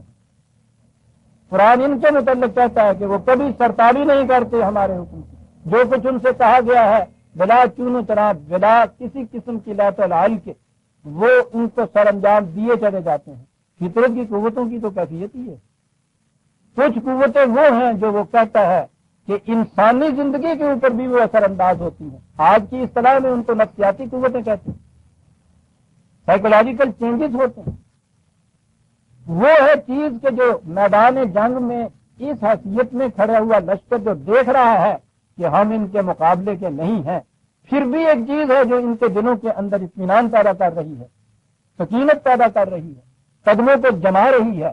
یہ جو چینج ہے، یہ جو تغیر نفسی ہے، اسے بھی خدا نے ایک نفسیاتی قوت سے تعبیر کیا ہے. یہ ہے وہ ملائکہ جن کا ذکر یہاں کیا. اور یہ تو میدان جنگ میں جب یہ رسول اللہ سپہ سالار ہوں اور صحابہ ہوں، وہاں وہ لشکر کے سپاہی حق کی خاطر خدا نے کہا ہو کہ اب ایک پہلی اور آخری مرتبہ اس میدان میں آ جاؤ تاکہ تمہارے آج کے کردار سے تاریخ یہ دیکھ لے کہ خدا کا قانون کیسے غالب آتا ہے. میں کہتا ہوں اس وقت میں یہی چیز جو تھی رسول اللہ نے ان کے سامنے دہرائی تھی، اس سے ان کے قلوب کے اندر اس قدر اطمینان اور قوت حاصل ہو گئی ہوگی کہ واقعی انہوں نے ایک میں 10 کو مار بکایا. یہ جو انر چینج آتا ہے یہ چیز میری ذہن کی پیدا کرنا نہیں.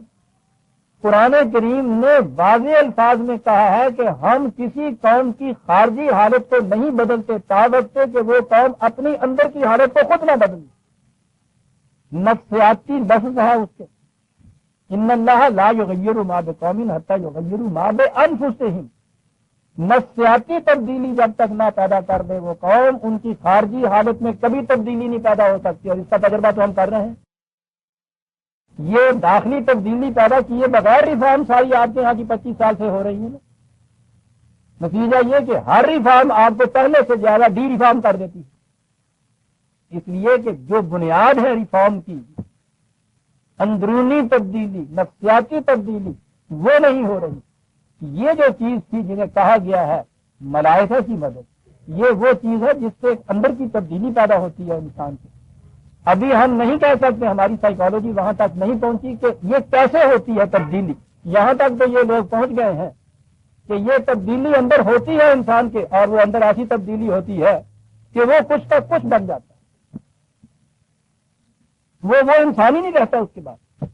یہاں تک موجودہ دور کی سائیکالوجی پہنچ گئی. ہوتا یہ کیسے ہے ابھی یہ وہاں تک نہیں پہنچی. قرآن نے یہ کہا ہے قوتیں ہیں جو صداقت پر یقین سے حاصل ہو جاتی ہیں. اور میں یہ عرض کر دوں کہ یہ بات نہ تو رسول اللہ صلی اللہ علیہ وسلم کے زمانے کے صحابہ کی تھی نہ بدر اور حنین کے میدانوں کی تھی.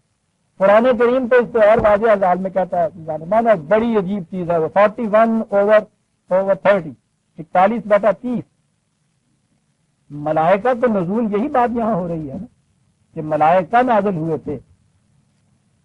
قرآن ہر سامنے تو نکالی آیت بڑی اہم ہے. کہا یہ ہے یہاں نہ رسول کا ذکر ہے نہ خاص طور پہ صحابہ کا ذکر ہے. کہا ہے کہ ان الذین قالوا ربنا اللہ ثم استقاموا. وہ لوگ کہ جنہوں نے ایک دفعہ اس چیز کا اقرار و اعتراف کر لیا اس سے ایمان لیا ہے کہ ہمارا رب اللہ ہے وہی ہماری پرورش کا ذمہ دار ہے. جنہوں نے یہ کہہ دیا کہ کسی انسان کے ہاتھ سے روٹی نہیں آئے گی خدا کا دیا ہوا رزق جو ہے یہ اس کے ہاتھوں سے جس نے کہہ دیا کہ ہمارا رب اللہ ہے یہیں تک آپ رہو. ثم استقاموا کہہ ہی نہیں دیا پھر اپنے اس ایمان پر جم کر کھڑے ہو گئے. استقامت ان کو حاصل ہو گئی. نتیجہ اس کا یہ کیا ہے تتنزل علیہم الملائکۃ. ان کے اوپر ملائکہ کا نزول شروع ہو جاتا ہے. کسی خاص دور کے یہ مسلمان نہیں. وہ کہا ہے جو بھی یہ کرے جب بھی یہ کرے جس نے بھی یہ کہہ دیا میرا رب اللہ ہے روٹی کی خاطر کسی انسان کے سامنے نہ جھکا اور اس کے بعد جم کے کھڑا ہو گیا اپنے اس یقین محکم. یہ قرآن کہتا ہے اس پہ ملائکہ کا نزول ہوتا ہے. کیا کرتے ہیں یہ ملائکہ وہ آ کے اس کی جھولی میں روٹی ڈال دیتے ہیں. کہا نہیں یہ سوال نہیں ہے. بہت بڑی چیز ہے جو وہ کرتے ہیں. وہ کہتے ہیں اللہ تخافوا ولا تحزنوا. اسے کہتے ہیں کہ خوف اور حزن کی کوئی ضرورت نہیں. ان کے دل سے خوف اور حزن نکل جاتا ہے.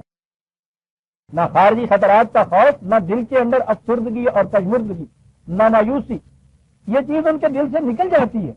وَأَبْشِرُوا بِالْجَنَّةِ الَّتِي كُنتُمْ تُوعَدُونَ. وہ ان کو بشارت دیتے ہیں اسے ایک ایسے جنتی معاشرے کی اس دنیا میں بھی جس کا وعدہ خدا نے کر رکھا ہے. ان سے کہتے ہیں کہ نحن اولیاؤکم فی الحیات الدنیا وفی الآخرہ. ان سے کہتے ہیں کہ اس دنیا کی زندگی میں بھی ہم تمہارے دوست ہیں آخرت کی زندگی میں بھی ہم تمہارے دوست ہوں گے. وَلَكُمْ فِيهَا مَا تَشْتَهِي أَنفُسُكُمْ وَلَكُمْ فِيهَا مَا تَدَّعُونَ. عزیزان مان پھر حیات الدنیا یہاں پہلے کہا دنیا کی زندگی میں ایک ایسی جنت ہم تمہیں اس کی بشارت دیتے ہیں جس جنت میں کیفیت یہ ہوگی کہ جو کچھ تمہارا جی چاہے گا ملے گا. جس چیز کو آواز دو گے وہ حاضر ہو جائے گی. اللہ اکبر. جو چاہو گے ملے. ورنہ اس کے برعکس ہماری زندگی جہنم کی جو ہے اس کی تو کیفیت یہ ہے کہ روتا ہوا انسان ساری عمر یہ چلا جاتا ہے کہ بے نیازی سے تیری لاز اٹھائے کیا کیا. جو نہ چاہا وہ ہوا اور جو چاہا نہ ہوا. مبدائے فاض سے بس اتنا گلا ہے مجھ کو جو نہ مانگا وہ ملا اور جو مانگا نہ ملا. اور یہاں وہ کہتا ہے کہ جو چاہو گے وہ ملے گا جسے بلاؤ گے وہ حاضر ہوگا. یہ ہے تمہاری کیفیت. میں نے عرض کیا ہے کہ یہ کسی خاص انسان کے متعلق نہیں، کسی خاص دور کے متعلق نہیں، کہا کہ جو بھی یہ کرے گا یہ ایمان لے آئے کہ اللہ کے سوا کسی کے سامنے مجھے جھکنا نہیں ہے، اور پھر استقامت سے کھڑا ہو جائے، فرشتے نازل ہونے شروع ہو جاتے ہیں اس پہ، اور وہ کرتے یہ ہے کہ اس کا دل اطمینان و سکون کا ان بشارتوں خوشخبریوں کا گہوارہ بن جاتا ہے، پھر اسے کوئی طاقت دنیا کی ڈرا دھمکا نہیں سکتی۔ یہی ہے نا وہ انر چینج جسے آپ کہتے ہیں، یہی ہے نا نفسیاتی تبدیلی پیدا جب ہوتی ہے، یہی تو ہے جو کچھ ملائکہ آگے کرتے ہیں، ہر دور میں کرتے ہیں، ہر ایک کے ساتھ یہ ہوتا ہے، نظر تو نہیں آتے۔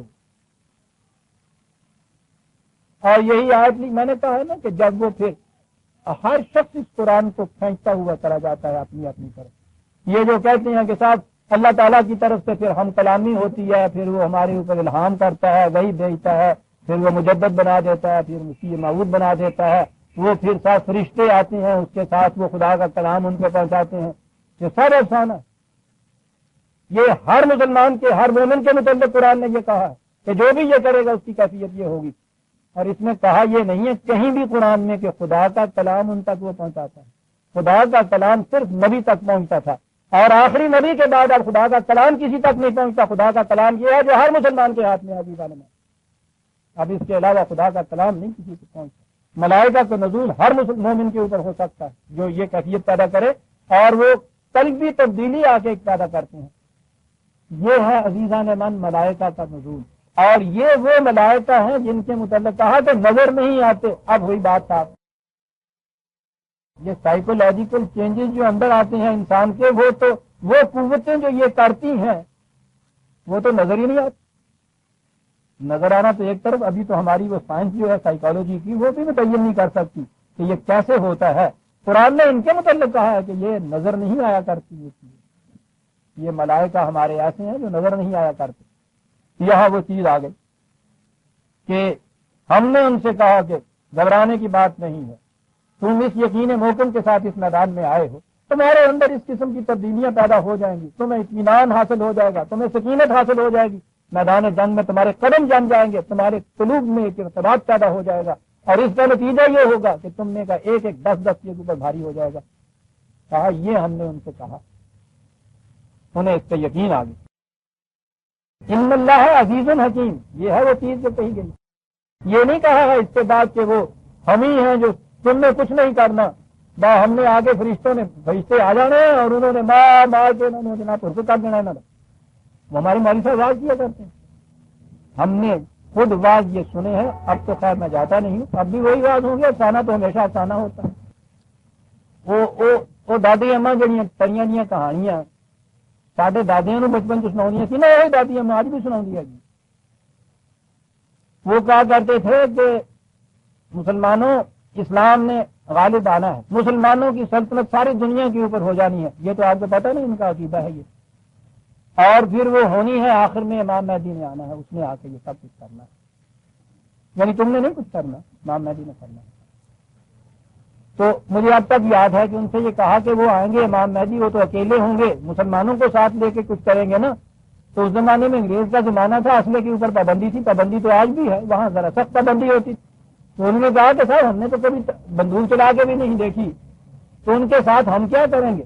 تو وہ کہنے لگے کہ نہیں، وہ توپ چلانے والے فرشتے بھی ساتھ ہی لے کے آئے گا، سانو توپ بھی نہیں چلانی چاہیے۔ بنی اسرائیل کی طرح وہ کہنے والے کہ تو اور تیرا خدا جائے اور وہاں لڑائی کرے، اور ہم یہاں اتنا ہونا قائد ہوں، ہم جہاں بیٹھے تو بھاگے جا رہے ہیں، جب فتح کر لو گے تو ہمیں آواز دے دینا، آ جائیں گے۔ امام مہدی بنائے فرشتوں کے آئیں گے، فرشتے ان کی توپیں چلائیں گے، وہ کافروں کو مار مار کے بگا دیں گے اور سلطنت ان کے حوالے کر دیں گے۔ یہ نہیں ان کو پتا کہ جنت تیری پنہاں ہے تیرے خون جگر میں، یہ باہر سے نہیں ملا جاتا۔ ان اللہ عزیز الحکیم، یہ کہا، یاد رکھو اس بات کو کہ یوں ہی نہیں فرشتے آگے یہ کچھ کر جائیں گے، صاحب غلبہ بھی تمہیں ہونا ہوگا، صاحب حکمت بھی ہونا ہوگا میدان جنگ میں۔ اللہ اکبر، قوت کی بھی ضرورت ہوگی میدان جنگ کی اسٹریٹجی کے لیے، تمہیں حکمت کی بھی ضرورت پڑے گی، اور میدان جنگ کے اندر حکمت عزیزان من یہ قرآن جیسا کوڈ ہی بتا سکتا تھا۔ کسی بدر کے میدان کے اندر آگے بات آتی ہے کہ یہ لوگ جب قریش شکست کھا کے جائیں گے تو وہاں جا کے پھر یہ ایک انکوائری کمیٹی بٹھائیں گے کہ ہمیں شکست کیوں ہوئی، کوئی کچھ کہے گا، کوئی کچھ کہے گا۔ سنیے عزیزان من، قرآن کی روح سے فکر کا، تفکر کا کیا مقام ہے۔ کہا یہ سب کچھ یہ کہیں گے، یہ بات ان میں سے کسی کی سمجھ میں نہیں آئے گی کہ شکست اس لیے ہم نے کھائی کہ ہم نے غور و فکر سے کام نہیں لیا تھا جنگ چھوڑنے سے پہلے۔ اللہ اکبر۔ عزیز حکیم اس لیے کہا کہ صرف قوت اور غلبہ ہی نہیں، یاد رکھو اس کے ساتھ حکمت کی بھی ضرورت ہوتی ہے۔ یہ دو چیزیں تمہارے پاس ہوں، جو یقین محکم ہوگا، پھر فرشتوں کا نزول کیوں نہیں ہوگا تمہارے اوپر؟ جاؤ بسم اللہ۔ یغشیکم النعاس امنۃ منہ، کہنے لگے کہ ادھر اس سے تمہارے قلوب کو ایک سکون حاصل ہوا، اور ادھر سے ادھر فطرت کی قوتیں جو ملائکہ تھیں، ینزل علیکم من السماء ماء، اور بارش ہو گئی۔ آج ہم نہیں اس کا احساس کر سکتے کہ یہ بارش کیا کرتی۔ ہمیں تو یہی پتا ہے نا کہ وہ کنونشن کے 4 دن اتنے سارے انتظامات ہم انتظامات کرتے تھے، وہ آتا تھا ایک عبد البگاڑو، وہ آگے ایک بارش ہو جاتی تھی، صاحب سارا گرم سلسلہ ہو جاتا تھا ہمارا۔ عرب جیسے ملک کے اندر آپ دیکھیے، جہاں پانی کو مال کہا جاتا ہے، سیدھی سی بات دولت، جہاں کہیں 4 جھنڈ ہوئے درختوں کے، اس میں ایک چشمہ ہوا، وہی آبادی۔ چشمہ سوکھا، انہوں نے اپنا گھر کندھے پہ اٹھایا، خانہ بدوش اس کو کہتے ہیں نا، پھر چشمے کی تلاش میں نکل چلے۔ برسوں تک بارش کا سوال نہیں ہے۔ اس موسم میں، اس گرمی کے موسم میں، اس میدان میں رات کو بارش کا برس جانا صاحب نعمت و قدرت، اور پھر وہ جو پہلے اسٹریٹجی حضرت وہاب نے بتا دی تھی، وہ مقام انہوں نے پہلے سے سنبھال لیا تھا۔ بارش ہوئی، ساری ان کے ہاتھ میں گئی۔ لیطہرکم بہ ویذھب عنکم رجز الشیطان، نہائے دھوئے۔ اتنا بارش کا ٹھنڈا پانی عرب جیسی گرمی کے ملک میں پتہ نہیں کتنے برسوں میں کہیں نصیب ہوا ہوگا۔ خوب نہائے دھوئے، تو بھی تم نے یہ جو تم سے اب یہ ہمارے یہاں کا ترجمہ آیا کہ تم وہ بارش برسائی اور تم سے شیطان کی پلیدی کو دور کر دیا۔ تو بھائی یہ جسم کی پلیدی کا تو ہمیں پتا ہے، وہ شیطان کی پلیدی وہ بچپن میں کہا کرتے تھے ہمارے، اس زمانے میں ننگے سر پھرنا جو تھا وہ ذرا آواروں کی نشانی ہوتا تھا۔ ہم تو ساری قوم ہی آوارہ ہوئی ہوئی ہے، تو ہمیں بچپن میں یہ کہا کرتے تھے کہ ننگے سر نہ پھرو، سر پہ شیطان پیشاب کر دیتا ہے۔ ترجمہ کر کے ان پہ جڑا انہیں پیشاب پیتا ہے، یہی تو ہوتا ہے۔ عزیزان من، عربی زبان میں یہ شیطان شدت پیاس کو بھی کہتے ہیں۔ کہا کہ شدت پیاس کی وجہ سے جو پاؤں میں لڑکھڑاہٹ پیدا ہو جاتی ہے، ریجز کے معنی ہوتا ہے اٹھتے وقت، جھٹکے سے اٹھتے وقت پاؤں میں لغزش پیدا ہو جاتی ہے۔ کہا وہ جو شدت پیاس سے ایسے وقت میں پاؤں میں لغزش پیدا ہو جاتی ہے، پانی برسا تم نے سٹور کر لیا، نہائے دھوئے سکون حاصل ہوا، پانی جمع کر لیا، وہ جو شدت پیاس سے میدان جنگ میں تمہارے پاؤں میں کچھ لغزش آنی تھی، اس سے ثبات حاصل ہو گیا۔ والے یربط علی قلوبکم ویثبت بہ الاقدام، وہ جو پہلے سکون حاصل ہوا تھا قلب میں، اس سے تو قلبی ارتباط حاصل ہو گیا، اور یہ جو کیفیت پیدا ہو گئی پانی سے، ثابت قدمی تمہیں حاصل ہو گئی، اور ایمان تم لے آئے ہوئے تھے، ثم استقاموا، اس سے ہو گیا۔ کہا پھر ملائکہ کا نزول کیوں نہ ہوتا تمہارے اوپر؟ دیکھ رہے عزیزان من کیا باتیں کر رہا ہے قرآن۔ اذ یوحی ربک الی الملائکۃ انی معکم، ہم نے ملائکہ سے کہہ دیا کہ ہم اس جماعت کے ساتھ ہیں۔ بہت یہاں یہ کہا یہ جاتا ہے کہ اللہ تعالیٰ نے فرشتوں پہ وحی کہی کہ ہم، یعنی فرشتوں سے کہا کہ ہم تمہارے ساتھ ہیں، فرشتوں سے، یعنی فرشتوں کو یہ پتہ ہی نہیں تھا کہ اللہ ہمارے ساتھ ہوتا ہے۔ معکم، یہ جو جماعت مومنین جن کو یہ یہاں کہا جا رہا ہے، کہا یہ کہ ہماری نصرت اس جماعت کے ساتھ، بھائی یہی بات تھی جو ملائکہ کا نزول ہوتا ہے، اور خدا کی نصرت تو اس کے قانون کے اتباع سے آتی ہے۔ جو بھی اس کے قانون کے مطابق قدم اٹھاتا ہے، چلتا ہے، اس کے ساتھ اس قانون کی مخفی قوتیں بھی تو بڑی ہوتی ہیں۔ وہ ہے خدا کا ساتھ ہونا عزیزان۔ فثبت الذین آمنوا، ایمان لانے والے جو ہیں ان کے قلوب کو مضطرب اور بےتاب نہ ہونے دیں۔ یہ تھا جو فرشتوں نے کیا تھا۔ ہر جگہ یہ آتا ہے، ان کے قلوب فَأُلْقِي فِي قُلُوبِ الَّذِينَ كَفَرُوا الرُّعْبَ، اس کے مقابلے میں جب یہ اس طرح جم کے سکون اور اطمینان سے کھڑے ہو گئے تو فریق مخالف کے دلوں میں اتنا روب ان کا طاری ہو جائے گا پھر اس کے بعد فضربوا فوق الاعناق وضربوا من کل بنان، ان سے کہا گیا جماعت مومنین سے یہ کیفیت پیدا ہو جائے گی، اس کے بعد جھپٹ پڑنا ان کے اوپر اور جہاں جہاں ہو ان کو اس کے اوپر وار کر دینا، تم دیکھو گے میدان چھوڑ کے بھاگ جائیں گے۔ میدان جنگ کی ساری اسٹریٹجی لیکن انر چینج کے ساتھ یہ ہے جہاں یہ چیز آتی ہے انر چینج جسے ایمان کہتے ہیں، اس کی بنیاد کے اوپر کہا یہ کرو اور اس کے بعد یہ ساری چیزیں، بارش ہوئی ہے پانی جمع کرو نہاؤ دھو، اسٹریٹجی کے لیے میدان سے ہی تم نے انتخاب کیا ہے منتخب کیا ہے، وہاں جم کے کھڑے ہو جاؤ اور اس کے بعد اگلی چیز اندر کی تم صداقت کے لیے لڑنے کے لیے آ رہے ہو۔ ذالک بانہم شاقوا اللہ ورسولہ ومن یشاقق اللہ ورسولہ فإن اللہ شدید العقاب، یہ اس لیے ہے کہ تم نظام خدا بندی کی تائید اور اس کے تمکن کے لیے اٹھ کے آئے ہو، یہ اس کی مخالفت میں آگے کھڑے ہوئے ہیں۔ مقصد اور کاز جو ہے عزیزان ایمان، اس کا فرق بھی میدان جنگ میں شکست اور فتح کا معیار بن جایا کرتا ہے۔ بڑی چیز ہے مرسینری فوج جو ہے ایک طرف سے دھکیل کے لائی ہوئی اور رمز کے ان کو وہ پیالے کے پیالے قدے کے قدے سے لا کے میدان میں کھڑا کیا ہوا، اور دوسری طرف سے ایک قوم ایک مقدس مقصد کو لے کر جان ہتھیلیوں پہ لے کے کھڑی ہوئی، دونوں فوجوں کے اندر بڑا فرق ہوتا ہے۔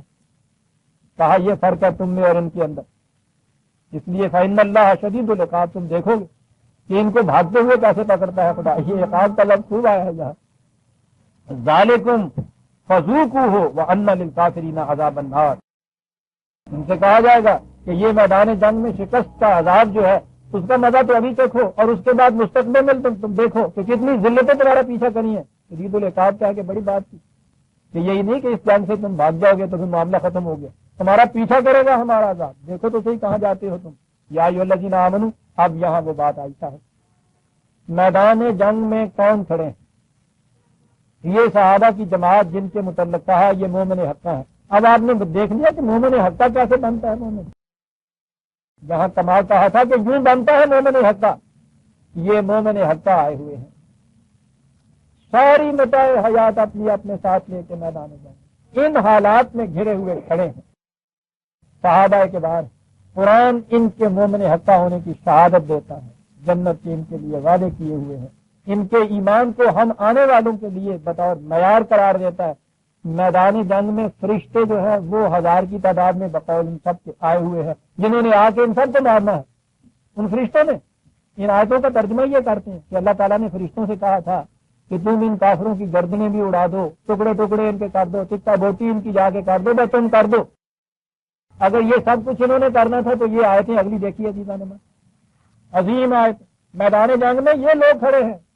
میں نے جہاں کہا کہ جن کے ایمان کی شہادت خدا دیتا ہے، کہا کہ جماعت مومنین بات تمہیں اصولی ہم نے بتا دی، اب یاد رکھ میدان جنگ میں آ کے کھڑے ہو، پیٹ پھیر کر نہ بھاگنا، کچھ دکھا کے نہیں بھاگنا میدان سے، اتنی بات ہی نہیں کہی عزیزان ایمان۔ پھر میں بتا دوں یہ کون مخاطب ہے، السابقون الاولون من المہاجرین والانصار، قرآن جنہیں یہ کہتا ہے سب سے پہلے مومن حقہ، وہ پوری جماعت یہ کھڑی ہے، ان سے کہا جائے گا من یولہم یومئذ دبرہ الا متحرفا لقتال او متحیزا الی فئۃ، یاد رکھو آج کے دن تم میں سے کوئی وہ شخص کہ جس نے میدان سے منہ پھیر لیا اور پیٹھ دکھا کر بھاگا، بجوز اس کے کہ وہ ایک فوجی اسٹریٹجی کے لیے ایسا پیترا بدلے یا اپنی کسی جماعت کی تقویت کے لیے ان کے ساتھ جا کے ملنے کے لیے ایسا کرے، یہ نہیں، جو شکست کھا کے میدان جنگ سے آج پیٹھ پھیر کے بھاگ گیا، کہا جا رہا ہے عزیزان ایمان السابقون الاولون صحابہ کے بعد، آج میدان سے جو پیٹھ دکھا کر بھاگ گیا فقط باء بغضب من اللہ ومأواہ جہنم وبئس المصیر، یہاں سے بھاگا سیدھا جہنم میں چلا جائے گا۔ سوچ رہے ہیں آپ یہ خالی ایمان کوئی کام نہیں دے گا، ان جیسا ایمان اور کس کا ہوگا؟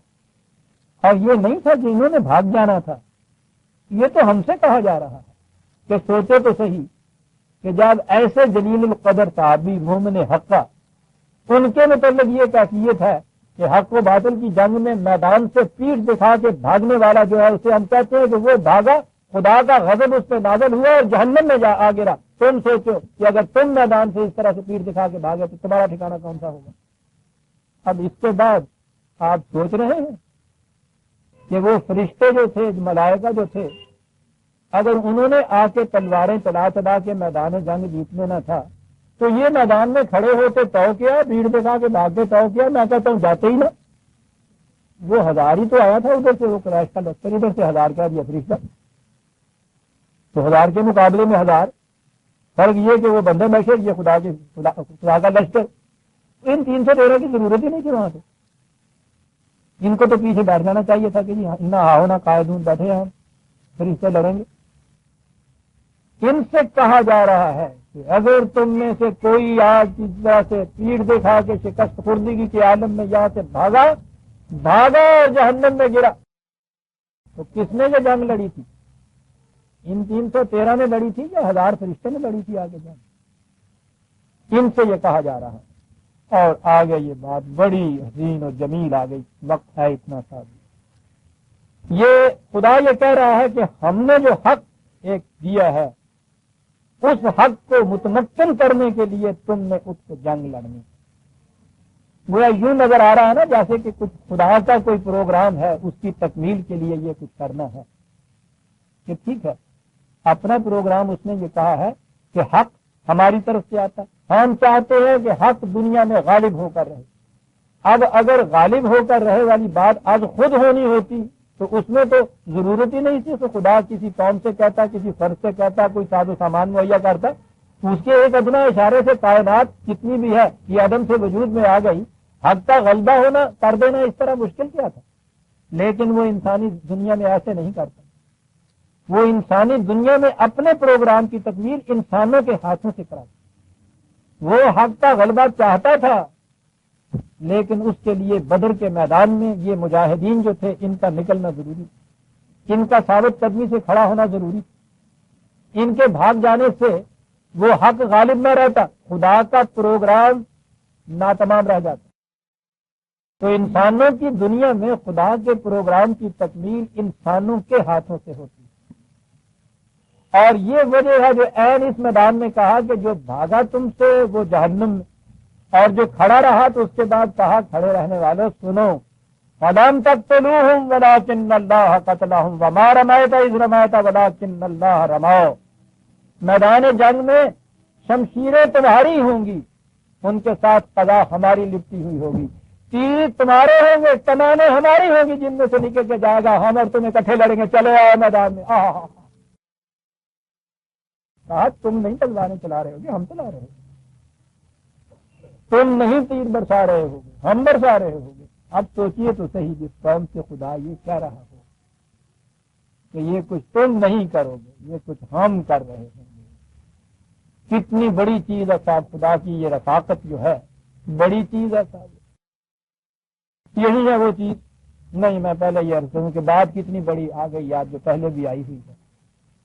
میں نے یہ عرض کیا ہے کہ خدا کے پروگرام انسانوں کی دنیا میں انسانوں کے ہاتھوں سے بروئے کار آتے ہیں، اور اس کے لیے ایک دفعہ پھر آیا ہے۔ ہر اس مقام پہ جہاں یہ آیت میرے سامنے آتی ہے غالب کا وہ شعر آ جاتا ہے، اور میں کہا کرتا ہوں کہ نعت کی دنیا میں کم از کم میری نظر سے اس جیسی بلند چیز بالکل نہیں گزری، کسی زبان میں بھی نہیں گزری۔ یہ ہے وہ آیت میں سمجھتا ہوں جو اس شخص کے سامنے تھی۔ اس نے یہ کہا ہے کہ تیرے قضا ہر آئینہ از ترکش حق است، اس میں شبہ نہیں کہ قضا اور فیصلوں کا تیر خدا کے ترکش کے اندر ہوتا ہے، اس میں کوئی شبہ نہیں، لیکن کشاد ہے کہ کمان محمد است، جب تک محمد کی کمان سے وہ نہ نکلے تیر ترکش کے اندر ہی رہتا ہے، نشانے پہ نہیں جا کے بیٹھتا۔ اس تیر کے نشانے پہ بیٹھنے کے لیے محمد کی کمان کی ضرورت ہے۔ اللہ کہو اس سے کوئی بلند شعر نعت میں آپ نے دیکھا ہے؟ یعنی خدا کی قضا کے تیر ترکش کے اندر ہوتے ہیں، ترکش کے اندر تیر تو کچھ کر ہی نہیں سکتا۔ تیر تو کمان سے نکلے گا تو پھر وہ نشانے پہ جائے گا۔ اس نے کہا ہے کہ وہ ترکش کا خدا کا تیر محمد کی کمان کے بغیر وہ نشانے پہ جا کر نہیں سکتا۔ عزیزان مان، اس 1300 سال کے اندر خدا کے ترکش کے تیر ختم نہیں ہو گئے تھے، محمد کی کمان دنیا میں نہیں رہی بات۔ یہ جو تھے بدر کے میدان میں 313، ان کے ہاتھوں میں جو کمان تھی اس سے خدا کے ترکش کے تیر نکل کے جا رہے تھے. اس لیے جب اس نے کہا وما رمیت اذ رماۃ ولکن اللہ رما، تم تیر نہیں چلا رہے تھے، وہ ہمارے تیر تھے جو تمہاری کمانوں سے نکل جائے تھے. دونوں کی رفاقت آپ دیکھ رہے، نہ اس تیر کے بغیر کمان کچھ کر سکتی ہے، نہ اس کمان کے بغیر تیر نشانے پہ جا سکتا. دونوں اکٹھے ہوتے ہیں تو مقصد حاصل ہو جاتا ہے. اور اس کے متعلق آپ کو پتا ہے کہ جب یہ افسانوں میں آیا تو کیا ہوا؟ مارا ماتا اذ ماتا ولکن اللہ رما. تو آپ کے یہاں یہ چیز ہوئی کہ جب وہاں میدان جنگ میں گئے اور آپ نے دیکھا کہ وہاں 1000 لشکر سامنے سے یہ 300 ہی ہیں اور کچھ کام چلتا نہیں ہے، تو پھر آپ نے کہ جب یہ وقت آ گیا اور آپ نے دیکھا تو کام تو کچھ نہیں بن رہا، بڑی مشکل ہے، شکست ہو جائے گی، تو آپ نے ایک مٹھی بھری مٹی کی اور وہ زور سے ماری قریش کی طرف، مخالفین کی طرف، اور وہ جو مٹی اڑ کے گئی ہے وہ سب اندھے ہو گئے. بس اندھے ہو گئے، مار دیا انہوں نے. یہ آپ کے ہاں آپ کسی تفسیر کو ترجمے کو اٹھا کے دیکھیے، صاحب کے نیچے یہ لکھا ہوا ہے. تو آگے جو بات ہے کہ رسول اللہ کی زندگی ہمیں کہا گیا تمہارے لیے اسوہ ہے، بہترین نمونہ ہے، تو کہا جائے گا نا کہ صاحب میدان جنگ میں جو ہم کھڑے ہوئے تو رسول اللہ نے تو یہ کیا کہ مٹھی اٹھائی، مٹی کی ماری، وہ سارے اندھے ہو گئے تو غالب آ گئے آپ. تو ہم تو مارتے ہیں تو وہ مٹھی ہماری آنکھوں میں پڑ جاتی ہے، وہاں تو جاتی نہیں ہے صاحب. تو یہ ہمارے لیے جو معجزہ آپ کہتے ہیں ہمارے لیے اسوہ کیسے بن سکتا ہے؟ ہمارے ہاتھوں کی مٹی تو یہ کرتی نہیں ہے، تو ہم تو اس رسول اللہ کے اسوہ پہ چل ہی نہیں سکتے.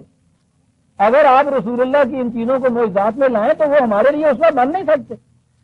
یا تو ہمارے ساتھ بھی خدا کا وعدہ ہو کہ تم میں سے جو بھی میدان جنگ میں اس طرح سے مٹھی مارے گا اس وقت رسول اللہ کے اتباع میں وہ مٹھی مخالفین کی آنکھوں کو اندھا کر دے گی، تو بات بھی ہوگی، وہ تو کرتی نہیں ہے. پہلے میدان جنگ میں انہوں نے 1000 فرشتے اتارے، وہ مار رہے تھے. نظر آتا ہے معاذ اللہ کہ ان سے بھی کچھ وہ کمی رہ جانے والی بات تھی. حضور کو کچھ فکر پیدا ہوئی کہ گیا میدان ہاتھ میں سے، تو پھر یہ معجزہ حضور کا جو آیا کہ انہوں نے آ کے وہ مٹی کی ایک مٹھی، کنکریوں کی مٹھی لی اور مارا، اور سارا دشمن جو تھے اندھے ہو گئے اور بھاگ گئے. بات آگے چل کے آئے گی، ان سے پوچھو کہ احد کے میدان کے اندر جب آپ کے ہی 3000 کے ایک دستے نے آپ کے ایک سپہ سالار کی کماندار کی حکم عدولی کی تھی اور اپنا میدان چھوڑا تھا، تو اس کے بعد وہ جو تیر تھے حضور کے جسم کے اوپر اتنے لگے ہوئے تھے، وہ کہہ رہے ہیں جیسے شہد کے چھوٹے کی مکھیاں ہوتی. کیوں نہ بینند حقیقت رہے افسانہ زمین، قوم کو افسانوں میں الجھا دیا. جب بھی آپ کے ذہن میں یہ آ جائے گا کہ میدان جنگ کے اندر کامیابی جو ہے وہ فوج یا یہ لوگ نہیں ہوتے، وہ تو ایک معجزہ ہوتا ہے، ایک کنکریوں کی مٹھی ماری اور وہ فتح ہو گئی. یہ چیزیں آپ لائیں گے تو اس کے بعد سوال ہی نہیں آپ. پہلی آیت میں خدا یہ کہہ رہا ہے کہ تم میں سے اگر کوئی شخص آج پیٹھ دکھا کے بھاگ گیا تو جہنم میں گیا، تو اگلی آیت میں یہ بات ہو جائے گی کہ کوئی بات نہیں ہے، رسول اللہ پھر اپنی مٹھی ماریں گے کنکریوں کی اور فتح ہو جائے گی. کتنی عظیم چیز تھی. مار مایتا ادھر مایتا عربی جاننے والے جانتے ہیں اس کے معنی تیر چلانے کے ہوتے ہیں. پہلے ہے فلم تقتلوہم ولکن اللہ قتلہم، تم نہیں قتل کر رہے، ہم کر رہے. اور وہ یہ کیوں ہے؟ جب کہا ہے کہ فأذن للذین یقتلون، ہم نے تم سے کہا تھا کہ ہاں آؤ اب میدان جنگ میں.